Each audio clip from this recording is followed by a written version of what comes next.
Introducción al segundo libro de los Reyes. Como mencionamos en la introducción al primer libro de los Reyes, primero y segundo de Reyes originalmente comprendían un solo libro de historia llamado en el texto hebreo Reyes, que posteriormente fue dividido en dos. El autor de estos libros no está indicado en el texto ni es conocido por los estudiosos, y la fecha posible de su escritura se sitúa entre los años 561 y 538 a.C. Cabe volver a mencionar en esta introducción que los libros de primero y segundo de Reyes abarcan más de 400 años de historia israelita. Desde la muerte del rey David, aproximadamente en el año 1015 a.C., hasta la muerte del rey Joaquín, en algún momento después del año 561 a.C. Estos libros están llenos de historia y doctrina, y ofrecen antecedentes históricos y contexto para una parte importante del Antiguo Testamento. Segundo de Reyes continúa la historia del reino dividido, retomando la historia alrededor del 853 a.C.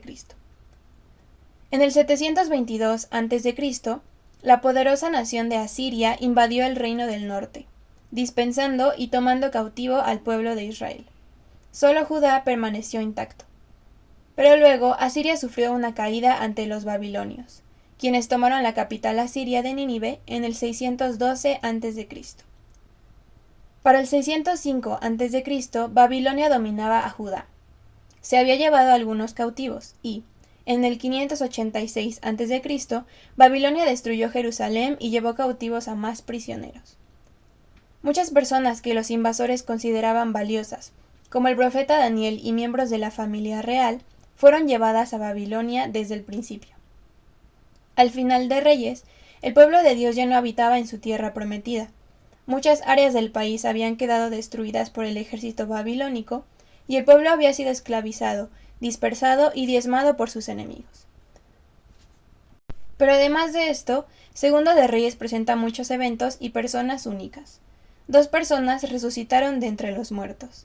El profeta Elías dejó esta tierra sin morir, y las aguas del río Jordán retrocedieron 2 veces.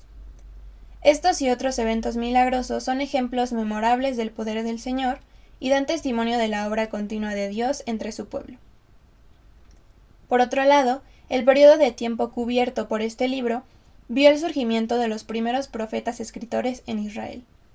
Amós y Oseas fueron al pueblo de Israel, mientras que Isaías, Joel, Miqueas, Nahum, Habacuc, Sofonías y Jeremías profetizaron en Judá. Ambos grupos llamando al pueblo al arrepentimiento y advirtiéndoles de los juicios venideros de Dios. La idea principal de este libro es que, a pesar de las repetidas advertencias de los profetas de Dios para que se apartaran de sus caminos y volvieran a Dios, el pueblo continuó viviendo en pecado. Para su pesar, no creían que Dios permitiría que su nación fuera arruinada por invasores extranjeros. Sin embargo, Dios tampoco se olvidó de su promesa a David. Dios salvó a un remanente de entre el pueblo y mantuvo intacta la línea real para que un día su pueblo pudiera regresar a su tierra a esperar al Redentor prometido. Los libros de primero y segundo de Reyes muestran que Israel sufre una y otra vez a causa de su gran pecaminosidad. Sin embargo, todavía hay esperanza para la nación, y Dios sigue dispuesto a perdonar a los que se arrepienten.